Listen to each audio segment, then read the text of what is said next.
अगर यहाँ पर 7 लाख से लेकर 12 लाख के सिक्योरिटी फोर्सेस है, वो क्या कर रहे थे? मैं अगर नॉर्मली अभी बजाती खुद एज ए मीडिया पर्सन अपनी ऑफिशियल कार में पहलगाम तक जाता हूँ, मैं बीइंग ए कश्मीरी, पहलगाम तक जाते जाते मुझे 10 चेक पॉइंट्स पे रोका जाता है। एसबी है, सीआरपीएफ है, आर्मी है, बीएसएफ है, वो क्या जग मार रहे थे फिर? कोई नहीं आया वहाँ पे 1.5 घंटा, वो जिंदा था, कोई नहीं आया वहाँ पे। अगर कोई होती आर्मी होती तो मेरे को बच सकता था। कोई नहीं आया वहाँ पे, कोई नहीं आया। ये मैंने पहले ही बोला, गवर्नमेंट फेलियर है, इंटेलिजेंस फेलियर है, सिक्योरिटी फेलियर है। यहाँ 7 लाख फौजी है जमा कश्मीर में, एक छोटा सा इलाका है, 7 लाख फौजी है, वो कहाँ है? कहाँ है वो? अमित शाह क्या कर रहा था? सिर्फ उसको मुसलमान के खिलाफ बोलना आता है। Let me first take the first part. I would like to question the unified command first. What happened to our intelligence? Have we failed somewhere? And if we have, why have we failed? We need to work that out properly. 4 videos, 4 कहानियां, लेकिन पस मंजर एक ही कि किसने ये सारा कांड करवाया है और कौन इसका बेनिफिशियरी है। वो सारी कहानी आज की इस वीडियो में आपके सामने वाज़ेह हो जाएगी।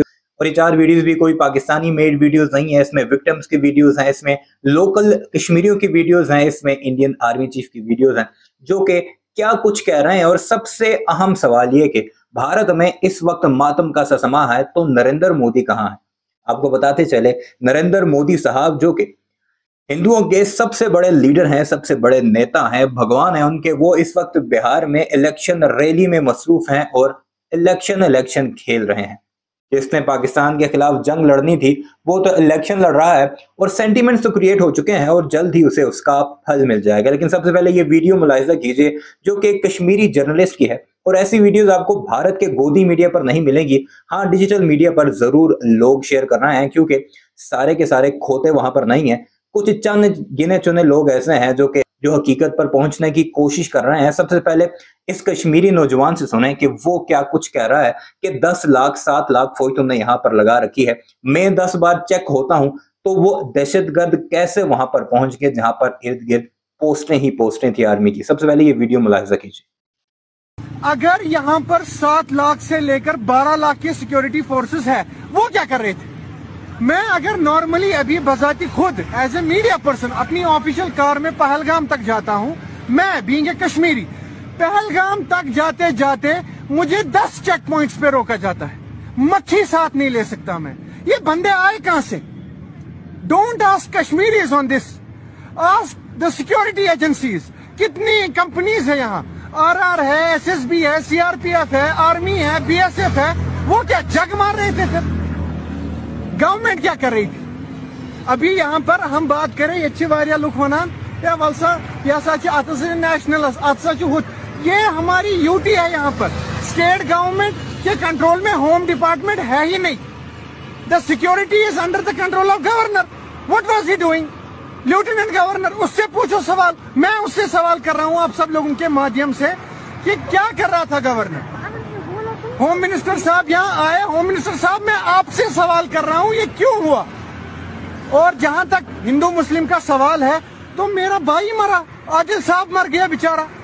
अब ये वीडियो आपने मुलाहिजा की, कश्मीरी जर्नलिस्ट सवाल पूछ रहा है। अब दूसरी वीडियो जो आपको दिखाई जाएगी वो है उसी नेवल ऑफिसर की बहन की, जो कि रोती धोती मीडिया के सामने आ रही है और कह रही है कि 1.5 घंटा मेरा भाई वहां पर तड़पता रहा, वहां पर पड़ा रहा, लेकिन आर्मी नहीं पहुंची और उसे रेस्क्यू नहीं किया गया। वो रोती हुई ये बात बताती है कि अगर 1.5 घंटे के अंदर अंदर जब वो तड़पता रहा, अगर आर्मी पहुंच जाती या क्विक रिस्पांस फोर्स पहुंच जाती तो मेरा भाई बच जाता, और जो बचे हैं उन्हें वहां के लोकल कश्मीरीज ने बचाया है। इस पर भारत का गोदी मीडिया अपनी हुकूमत से या अपनी आर्म्ड फोर्सेस से कोई सवाल नहीं पूछेगा, क्योंकि उन्हें तो मुद्दा मिल चुका है। पाकिस्तान या मुसलमान और कश्मीरियों के खिलाफ अब जो हो रहा है, वो बंदा देख नहीं सकता कि किस तरह कश्मीरियों को अब बाकायदा टारगेट किया जा रहा है। ये वीडियो मुलाहिजा कीजिए जो सारी हकीकत वाज़ेह करती है। कोई नहीं आया वहाँ पे 1.5 घंटा, वो जिंदा था, कोई नहीं आया वहाँ पे। अगर कोई हेल्प होती, आर्मी होती तो मेरे को बच सकता था। कोई नहीं आया वहाँ पे, कोई नहीं आया।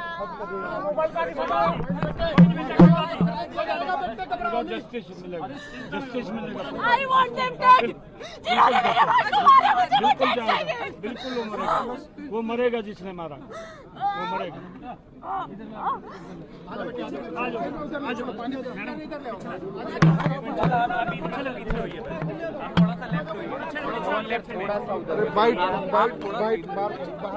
अब आते हैं भारत की मिलिट्री की तरफ। दुनिया की ताकतवर तरीन फौज, नंबर 1 और नंबर 3 और नंबर 2 और पता नहीं क्या क्या कुछ मेजर गौरव वारिया बकवास करता रहता है। अर्नब गोस्वामी कल से जो जंग के दावे कर रहा है उनकी हकीकत भी हम जरूर खोलेंगे, लेकिन सबसे पहले ये इंडियन एक्स आर्मी चीफ का बयान सुनिए। वो क्या कह रहा है? वो ये कह रहा है कि सबसे पहले इंडिया की जो मिलिट्री लीडरशिप है उसको सबसे पहले क्लीन करो, उससे पूछो कि तुम लोग कहां थे। जबकि अपने टाइम का वो हवाला देते हुए कहता है कि जब मैं आर्मी चीफ था तब टूरिस्ट के साथ क्या होता था, अगर 10 टूरिस्ट भी जाते थे तो हमारी वहां पर सिक्योरिटी होती थी, लेकिन अब की बार 2000 टूरिस्ट वहां पर मौजूद हैं जिसमें गैर मुल्की भी हैं, लेकिन उनकी सिक्योरिटी के लिए एक भी ना तो पुलिस वाला है और ना ही आर्मी वाला। ये एक सोचा समझा प्लान है। ये जरा वीडियो मुलाहिजा कीजिए। Let me first take the first part. I would like to question the unified command first. What happened to our intelligence? Have we failed somewhere? And if we have, why have we failed? We need to work that out properly. The second thing is also the deployment of troops. Now, I have always seen a large amount of deployment in Srinagar during the Amarnath Yatra or when the VIPs come. Now that we have the tourist season going on and in such large strength tourists are coming, have we deployed adequate number of troops to these tourist spots like Pahalgam and others? I know that the nearest army unit is pretty short of the place called Aish Maqam. That is where the army unit is, not in Pahalgam or beyond that. I mean, I know about the army, but I can't say anything about the police. Sure. So we have to look into that deployment part. Have you been doing proper deployment for during the tourist season of the kinds that it has happened? It has now that. There are also, we have to look into the counter infiltration measures, whether they are adequate, not adequate, how have they managed to come. And of course, the intelligence also has to got to see these people who have been helping the tourists helping the terrorists coming from the other side. These are the short-term measures we must get into and look into that immediately and work out what needs to be done. अब आखिर में आते हैं वहां का कश्मीरी क्या सोचता है। कल से कश्मीर के अंदर भारत का गोदी मीडिया पूरे का पूरा अपना मंत्रिमंडल लेकर पहुंचा हुआ है और वहां पर वो कश्मीरियों के खिलाफ बातें कर रहा है। और कश्मीरी क्या उस बारे में कहते हैं, एहतजाज भी हुए हैं। कश्मीरी कहते हैं कि ये गवर्नमेंट का फेलियर है, ये मिलिट्री का फेलियर है, ये इंटेलिजेंस का फेलियर है। किस लिए भारत में हिंदू मुसलमान दोबारा करके वही राजनीति दोबारा हासिल करना या वही पोजीशन दोबारा बिहार या जो दूसरी रियासतों में इलेक्शन है वहां पर हासिल करना। ये कश्मीरी का बयान सुनिए, आप पर सारी हकीकतें ये वाजे हो जाएंगी। ये मैंने पहले ही बोला, गवर्नमेंट फेलियर है, इंटेलिजेंस फेलियर है, सिक्योरिटी फेलियर है। यहाँ 7 लाख फौजी हैं जमा कश्मीर में, एक छोटा सा इलाका है, 7 लाख फौजी है। वो कहाँ है? कहाँ है वो? क्या कर रहे थे? अमित शाह क्या कर रहा था? सिर्फ उसको मुसलमानों के खिलाफ बोलना आता है। वक्त भी लो, कुछ भी लो, सिर्फ मुसलमान। ये कहाँ है? कहाँ है इस वक्त? ये कश्मीरियों को बदनाम करने की एक साजिश मुझे लगता है, जैसे छठी सिंहपोरा हुआ वैसा ही है। ये है जैसे छठी सिंहपोरा किया है इन्होंने, वैसा ही है। बिल्कुल। इससे पहले भी यहाँ डलगेट में 2 टूरिस्ट बसों पर ग्रेनेड अटैक हुआ था, ऐसे कुछ साल पहले। उसका रिपोर्ट दिखाया वो किसने किया था, सब पता चल जाएगा आपको। कश्मीरी ऐसा नहीं करता है, ना करेगा कभी।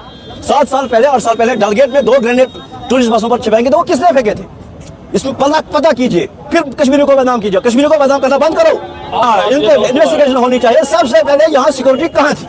7 लाख फौज कहाँ है? जो यहाँ 7 लाख फौज है वो कहाँ थी इस वक्त? 7 लाख से ज्यादा फौज यहाँ है।